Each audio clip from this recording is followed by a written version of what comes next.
Alrighty, y'all. This is your boy Janard here with the Janard Show in Tankard Palace with some of my favorite people in the world, my spiritual cousins. The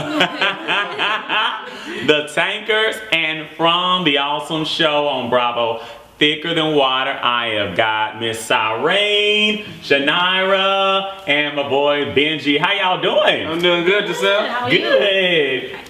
Good. After, working with the cord, but I tell y'all, I'm a fan, number one, and also, I'm just looking at you on the show, Sharon, and you just done growed up.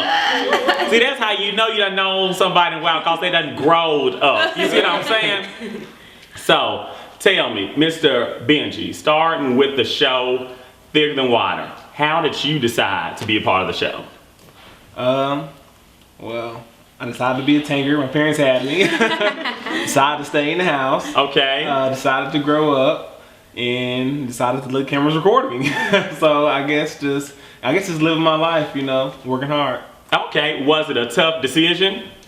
No, the decision was easy. The process was hard. Let's say that. Because saying yes to the TV show, I mean, anybody would say yes, but they knew the in and the outs. It's a lot of work too. Definitely. Now I'm going to ask you to do what my oldest brother asked me to do. I'm going to ask y'all to eat the mic. Eat the mic. I'm going to ask y'all to eat the mic. Yes. But as a Tankard doing the reality show Thicker Than Water, what are some things that the viewing audience might see where it's like you think you know, but you have no idea? The whole show. You think, I mean, out of everything, I mean, the show was great, ratings are good, but y'all laughing off for 45 minutes.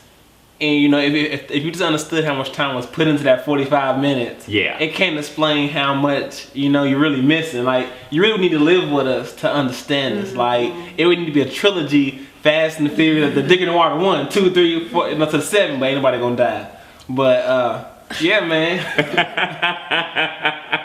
Alrighty, so Janard, what is, they say that reality shows kind of try to make characters out of some of us. Would y'all say that from your experience that seems to be true, somewhat true? Definitely. Yeah. What would you say your character is? Cause to me you seem like the peacemaker, you know, you seem to keep a level, cool, calm, collected, let's reason together. What would you say? Not that I was trying to answer your question for you, but what would you say, Janard? If it looked like it come off that way, that's good. But I'm really more on the reserve side, so I mean, I can see how people would think I'm more of the peacemaker, I guess. Yeah. You know, but I definitely think they can steer people into seeing somebody in a certain light. You know, you got the baby, Sharon, everybody, I'm pretty sure everybody sees her as, oh, she's the princess, she gets whatever she wants. The little bitty baby. Yeah. And, you know, I'm sure they see Benji as, especially with Brooklyn, you know, the little brother and the big sister and the rivalry that they have and everything like that. So I definitely think that they steer people, no doubt. No doubt. But I say at the end of the day, you gotta remember, it's reality TV. You know, it has to be entertaining. I mean, let's be honest. I mean, it has to be entertaining. If it's not entertaining, then you're not gonna watch, they're not gonna get paid, and there's not gonna be a TV show. Okay, so when you say at the end of the day, it's reality TV, Benji, what do you mean? I mean, as far as, you know, we don't like everything that we have, how it comes off to us on TV. At the end of the day, you know, like I said, that's what you sign up for. Like I said, signing up is the easy part. No one was fully behind it. After it, you know, who knows what we would have done, you know. But I'm just saying, I say it's a learning lesson, and God won't put us here to hurt us. So let's just take the good with the bad, and hopefully roll with it. Roll with it. Season 2, here we come. yes, season 2. Sharon. Yes. What has this journey, Thicker Than Water, been like for you? Well, It's funny because actually I didn't even really want to be on the show at first. No, because I'm kind of trying to transition into finding like who I am and what I like, and finishing up high school, trying to know what I want to go into for college and everything. So I'm like over here, with the pressures of the average teenage girl, boys, school, work, friends, all that other stuff, all that jazz that males will never understand. But I'd say that definitely after going through this, I've learned a lot about myself, a lot about my family. I've grown a lot closer to God, just because when you're on this platform, when you're doing this thing, you have to draw on Him, or else for your sanity. Definitely. Sanity. So there is a price to pay, right? Yeah, I'm happy that I got to go through this, and I decided to say, whatever, let's do it. Awesome. So what do you want after being a part of this journey? How would you like for this to have affected you, and how do you want to affect others? How does this enhance what you already were working on, whether it be your ministry, your DJing, your life, your communication with others? How do you want it to enhance that? I definitely really appreciate the platform that this show gives us, because, for me personally, it's about balancing out who you are and how you take things, your perception and everything. Like, you can take it as half, full or half empty. Oh my God, everybody's talking bad about me, or oh my God, everyone loves me. But you can't really let those people, like what they say, you can't let that get to you. You have to say, okay, God, what am I? Who am I? What's my identity in you, not what's my identity in them? Because so you will screw yourself over, let me tell you. Definitely. And you have to pray, that you're humble and everything. So really, I say it keeps you sharp. It keeps you, or else you will just fall into this whirlwind of negativity.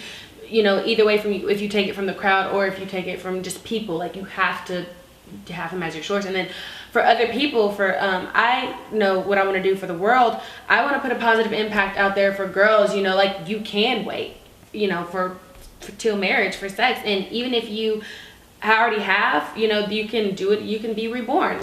And you're not the worst person in the world. We still love you. Definitely. Keep it moving. Yes. And just a lot of different situations that I know that I have been through personally that Bravo hasn't necessarily highlighted. I definitely want to use this platform to go out there and help these girls and motivate them and be a good role model for them. And then, like I said, it keeps you sharp, because it's no, I gotta be that good person. I gotta be that hope for them, because I can't screw up. There is hope. There is hope. Yes, well, I will definitely say hats off to you guys for what you're doing, because what some people don't know is when you put your life in front of the lens, you're making a sacrifice. There can be something to gain from it, but there is a price to pay that some people can't imagine. Because I know you have people judging you, thinking they know you and not even knowing you. And it's it can be where does all this come from? And I experienced that when I started doing television. So a message for everybody on behalf of my peeps here. We don't need no hateration. That's what Mary J. Blige said. That's what I quote Mary sometimes.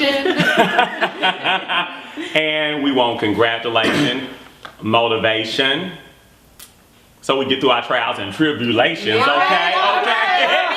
And yes, and just we want to continue to encourage you guys, pray for you, because me being a Murfreesborian, a Tennessean, this is an awesome thing. You are putting Murfreesboro on the map. Blowing Murfreesboro up. And this is something that I definitely have wanted to communicate, as this is something we all can embrace. We all can encourage and support you guys in as fellow Tennesseans, Murfreesborians, because y'all are doing something that we can all grow and benefit from.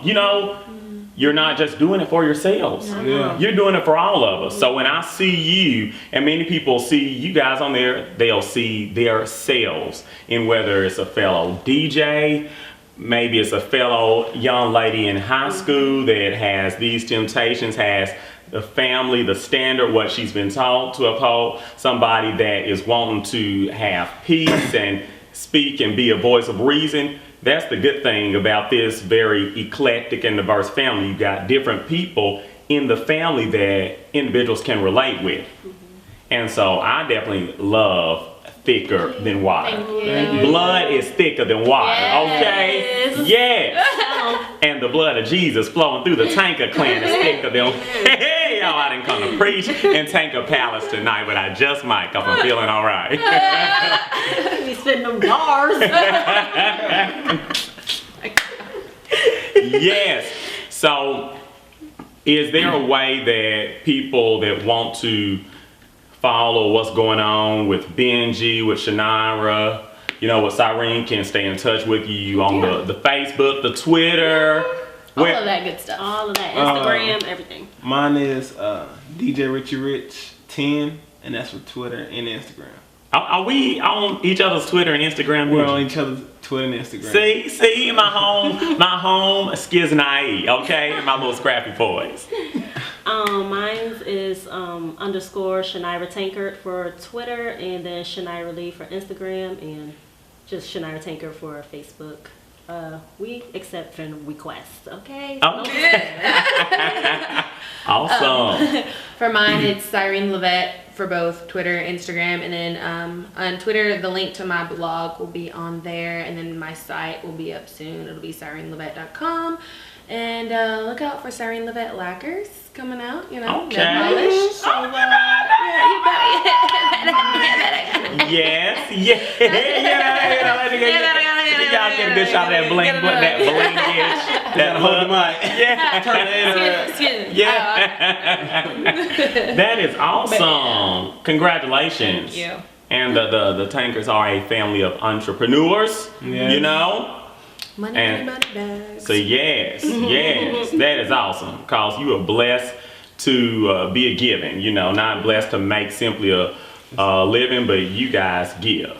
And I was, I'm glad you said that, because I can say out of all this, when people watching the show, I hope people start, you know, going back to church and getting close to God, because I can be honest with you, this reality show, you know, the money's good, but God want us to do this, because we all done had moments on the show where we wanted to quit, not do it, wanted to cut contracts, like, you know. And at the end of the day, that what really brought all of us back was we're helping the people. Somebody had an issue that we're going through this issue that can be delivered. And like, no matter what nobody says, people judge so much, but you show me a perfect family or what it looks like, and then I'll be okay with what you're saying about it. Yeah, imagine if the cameras follow your family around on that road would come up, okay? You know, on the editing, on the cut room floor. Nobody. Yeah. So at the end of the day, you know, like, I don't like a lot of stuff, but I say it got to be God, because God wouldn't bring us here if it wasn't to help somebody or do something, because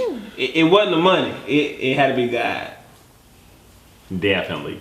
Well, thank you guys for walking into this door that God bless you with, because it has also given other people permission to walk into their doors. So, y'all, thank you for watching, and I'm just going to invite everybody to join me in continuously praying for, supporting my friends Benji, Shanira, and Cyrene from Thicker Than Water. Thank you. Thank you, guys. I'll wait for it this time. Stay tuned.